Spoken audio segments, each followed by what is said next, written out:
Voici Karine. Elle souhaite s'engager en politique pour des causes qui lui tiennent à cœur. Mais la course à l'investiture pour son parti ne fait que commencer. La voilà partie pour affronter le premier obstacle. Heureusement, Karine est blanche et a fait des études universitaires comme plus des 3/4 des élus au Québec. En 2019, seulement 14% des députés à l'Assemblée nationale du Québec proviennent de minorités culturelles, 4% de la communauté LGBTQ+, et aucun n'est autochtone.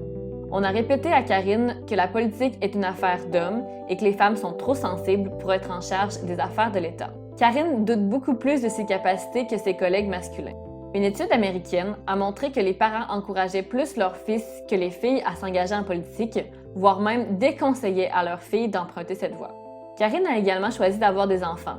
Elle se demande si elle va pouvoir concilier sa vie familiale et professionnelle. Heureusement, le conjoint de Karine assume autant la responsabilité familiale et domestique qui lui permet de poursuivre sa carrière politique. En 2010, 90,5% des femmes et 79,1% des hommes ont déclaré participer aux activités domestiques. Les femmes ont indiqué y allouer en moyenne 3,7 heures quotidiennement, alors que les hommes ont déclaré en moyenne 2,5 heures par jour. Il y a d'autres obstacles à l'implication des femmes en politique, comme le manque de ressources financières ou encore la culture des partis. Karine surmonte tous les obstacles et elle est finalement choisie par son parti pour être candidate dans sa circonscription. Mais Karine est une femme.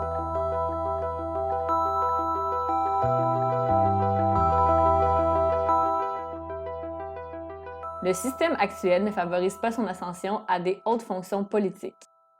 Elle ne gagnera pas cette élection.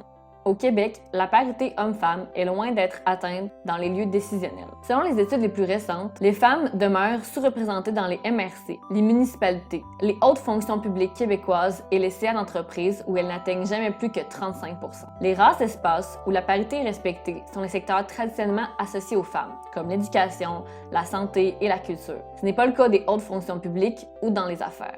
Pourtant, si chacun faisait sa part, la parité ne serait pas une course impossible. Vous aussi agissez au quotidien pour la parité.